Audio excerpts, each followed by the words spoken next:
MrBoo.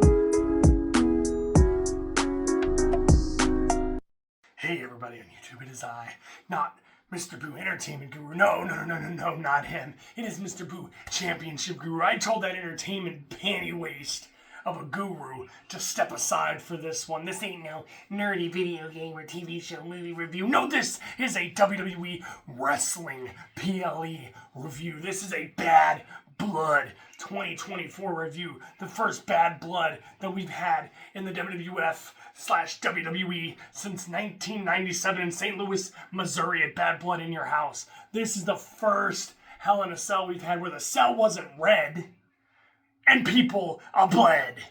This is the first Hell in a Cell in a while that could be worthy of the name Hell in a Cell. And this is the first Bad Blood since 1997. This is the first PLE that reminded me of the 90s, the Attitude Era, the Ruthless Aggression Era. And if you're not down with any of this, then you can leave. In fact, if you don't want to like, if you don't want to subscribe, if you don't want to ring that notification bell, then MrBoo Championship Guru tells you one thing: get the hell out of my ring, because we're going to break it down and we're going to get to this review thing. Bad Blood, WWE Bad Blood PLE 2024, and it started with a bang, brother. Let me tell you this, let me talk to you, let me tell you something, and let me break down the bottom line. We started off with this match right here. These two that MrBoo Championship Guru could literally stomp a mud hole in and walk it dry. CM Punk. CM Punk. Pfft. I'm the champion from Illinois, Punk. I'm the one. Not you and your little Chicago attitude. And Drew McIntyre. Claymore.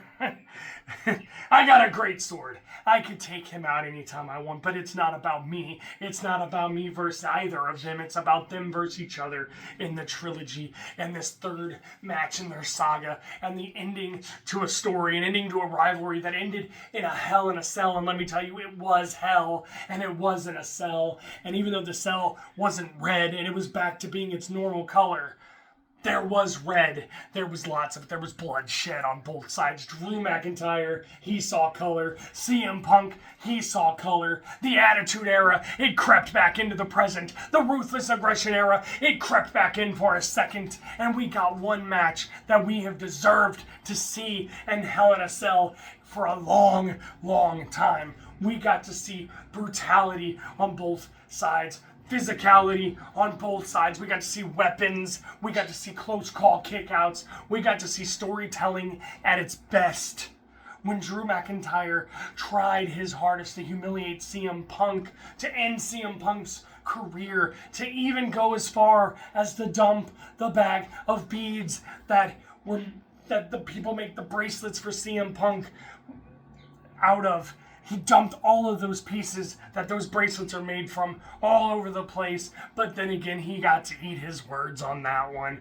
CM Punk comes out the victor in a brutal, physical, final chapter to a brutal and physical rivalry. And what a great ending to a great story it was. Both men beaten, battered, put through tables, beaten with objects. They got crimson all over their faces. CM Punk needs help getting back to the back to call his wife AJ. He needs a little oxygen. He's a little worn out. He's a little beaten down. As good old JR would say, they gave you of their souls. And I gotta tell you, this past PG era bullcrap went out the window. And I gotta say, goodbye McMahon and hello Triple H. Because this was actually a Hell in a Cell worth watching. This actually was one of the most brutal Hell in a Cells I've seen in a while, and it was great. Both men did great, and the match was fantastic. 5 out of 5, as you got brutality, physicality, wrestling, near falls, near misses, crimson faces, weapons. You had it all, and you had it from the start of Bad Blood. It was great. 5 out of 5. And guess what? They didn't even pump the damn brakes for 1 second as they strolled into match number 2, where the champion, the women's champion on one side of things, Nia Jax, was defending it against Bayley, no, they didn't pump the gas, or they didn't pump the brake. No, they slammed the gas. Never mind if I screwed up. If you point that out, then I'm gonna turn this replica title sideways, and I'm gonna stick it where the goddamn sun don't shine. Because you know what I'm talking about. You know where I'm getting at. These promos, they ain't easy. And neither is beating Nia Jax. Because Bayley went out there and gave it her all, but let's say at the end of it, she was down for the pinfall. Hell, she gave it her all. But she was being thrown around. She was being woman-handled by Nia Jax in the second brutal, physical match that we had for the night. Both women gave it their all. They gave you of their souls. They fought for the title. Nia Jax threw Bayley around. Nia Jax bashed and beat Bayley. Bayley tried so hard to make a comeback and get this title and hold this title once again, and Nia said, nah. And at one point, the match could have took a big swerve. Both women were down. Both women beaten, trying to catch a breath. And then you hear the stupid music. It's Tiffy time. And here comes that Barbie with her Barbie briefcase, Money in the Bank, thinking that she's going to get one over on Nia Jax. Well, I don't think so. Because like The Undertaker, like the Phenom before, Nia Jax sits up as the ref is holding the briefcase, getting ready to ring the bell to cash in. Tiffany Stratton ready to stab her friend in the back over some gold. Nia Jax rises like The Undertaker, sits up, catches eyes with Tiffany, scares her out of the ring. Tiffany, I wasn't going to turn it in on you. I was out here helping you. And then Bayley gets the worst of it because now Nia is pissed. Now Nia is not going to take anything from anyone. And she's definitely not going to let Bayley get up and take that title. She's looking right at Tiffany while she slams a Samoan drop from the top rope on Bayley. And let me tell you another thing. After that, she pulled her to the corner and Yokozuna-esque, just like she paid tribute to The Undertaker, sitting up and putting and striking fear into the eyes of Tiffany Stratton. She hit the Annihilator, crossed her arms like the great Yokozuna, and spread her legs and did the Yokozuna pose. 1, 2, 3, still champion. And Tiffany, if I were you, I'd watch your P's, I'd watch your Q's, and I'd damn sure watch your back. Because Nia Jax is no idiot, and Nia Jax ain't no pushover. And she now knows that you, Tiffany, are no friend. And with all of that excitement, I give that match also a 5 out of 5. It was brutal. It was physical. Near falls. The whole hero-villain scenario. The whole David versus Goliath scenario. The whole backstabbing, Money in the Bank cash-in little moment that took place. It was great. And then we had the potential for a third good match. But here's where the low point of the night comes in. The low point of the night, brothers and sisters. He, she, them, and theys. Damian Priest takes on Finn Balor in what should have been, could have been, and probably would have been a great match, but something just went wrong. Something didn't click. And it was like another match you would see on Raw or SmackDown. Now let me break this down for you. Let me tell you how it is, how it was, and why I think it's the lowest point of the night. Finn Balor kicked Damian Priest and Rhea Ripley out of the Judgment Day. They've been at each other's throats all this time. You would think this would be a great rivalry match. Finn even comes out in a mask, making this great spectacle of his entrance.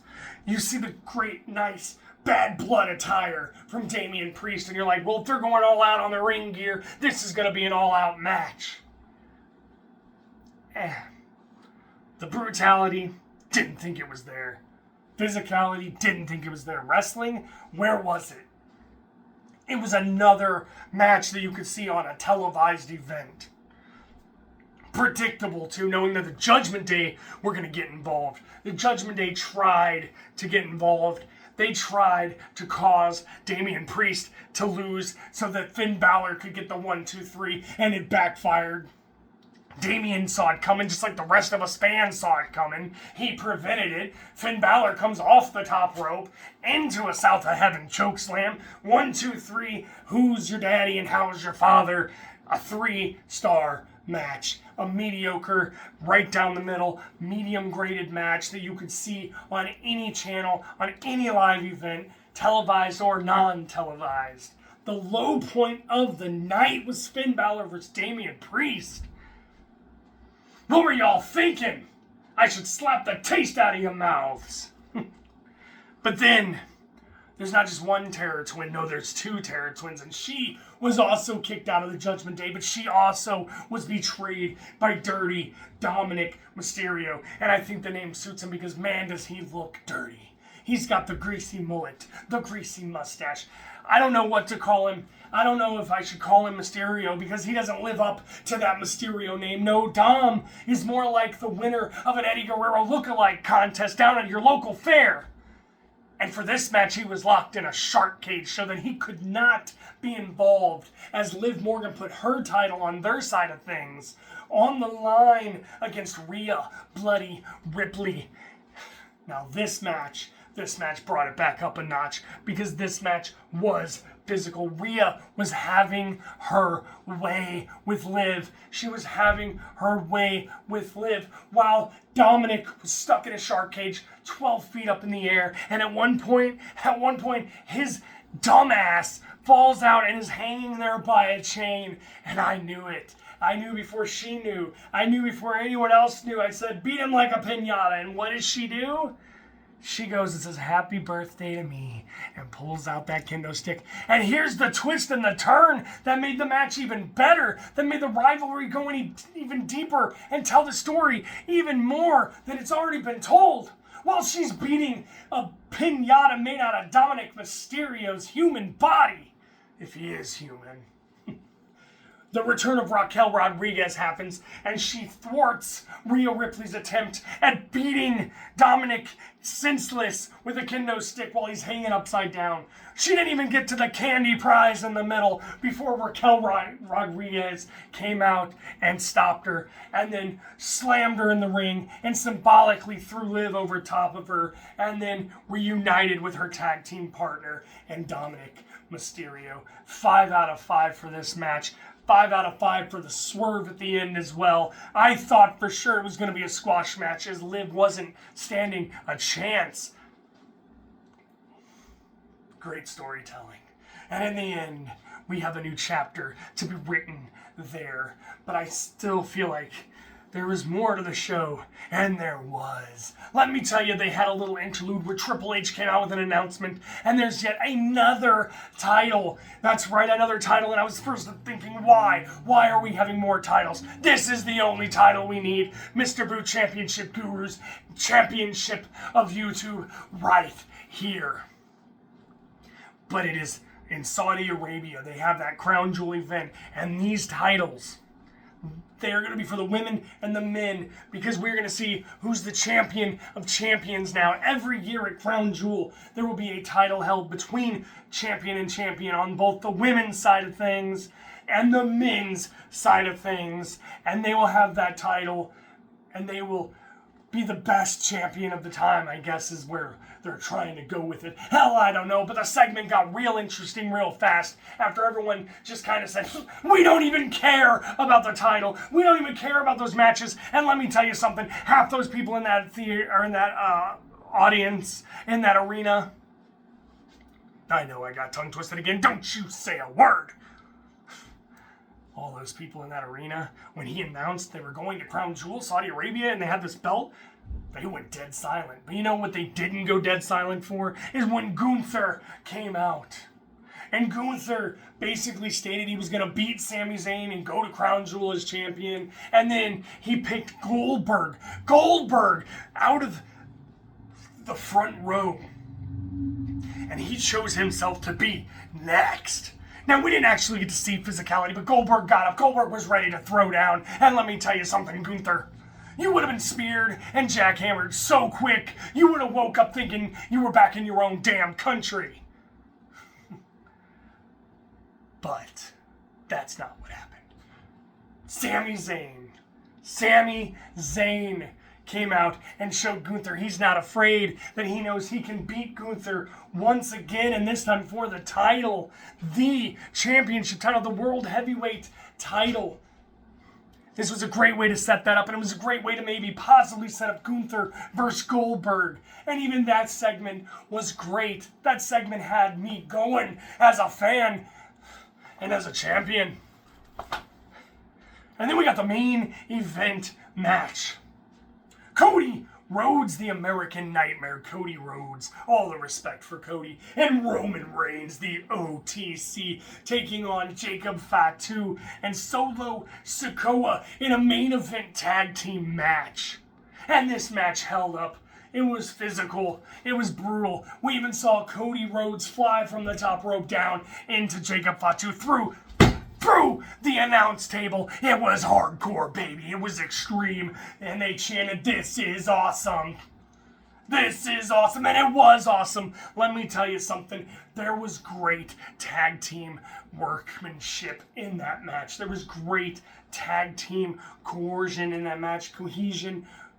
They worked well together on both sides. They kind of told this dynamic. They told this story. And then you have the new bloodline, of course, getting involved, which we all knew was going to happen.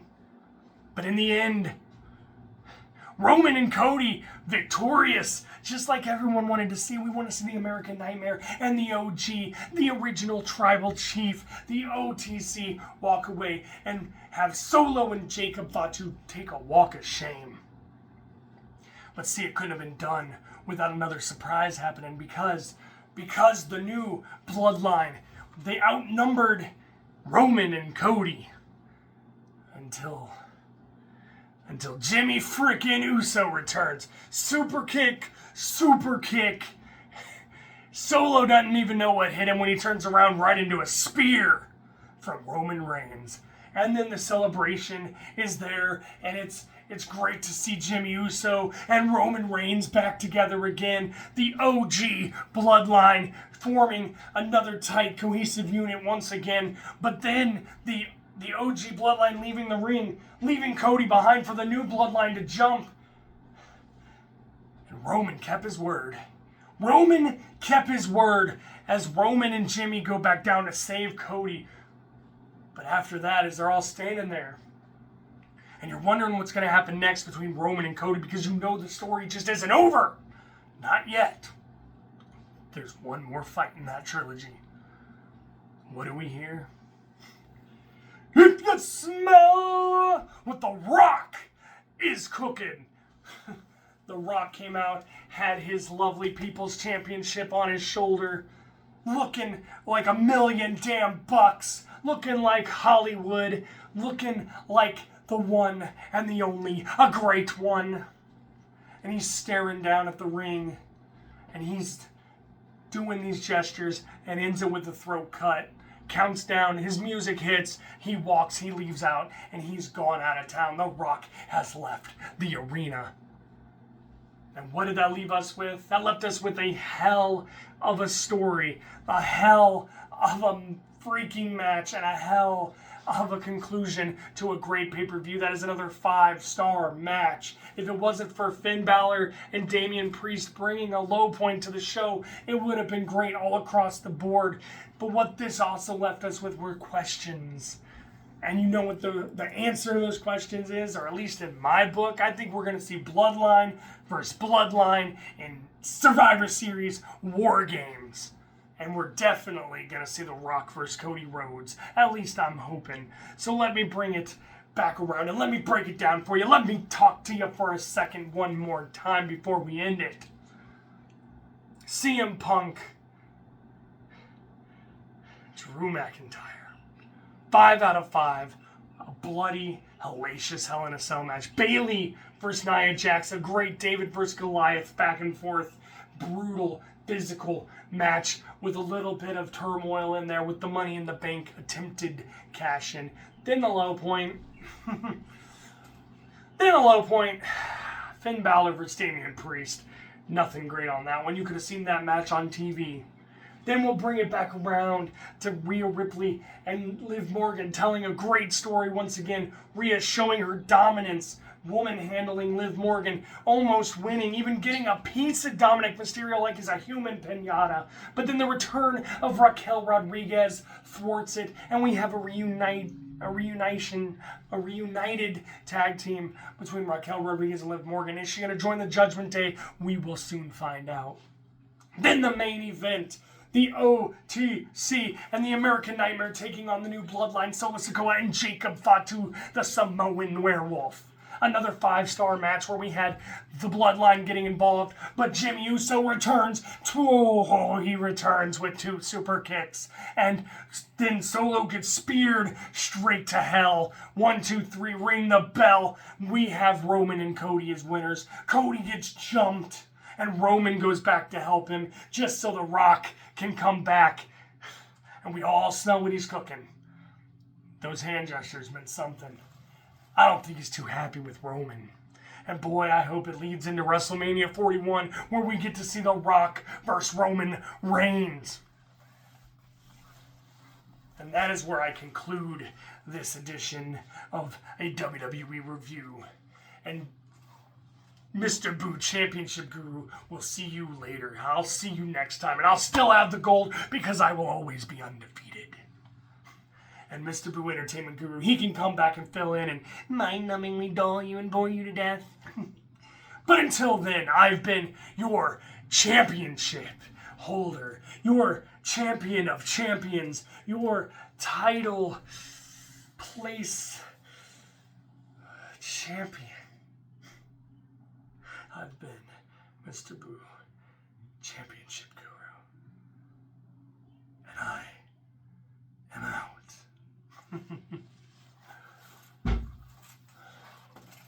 Who's next?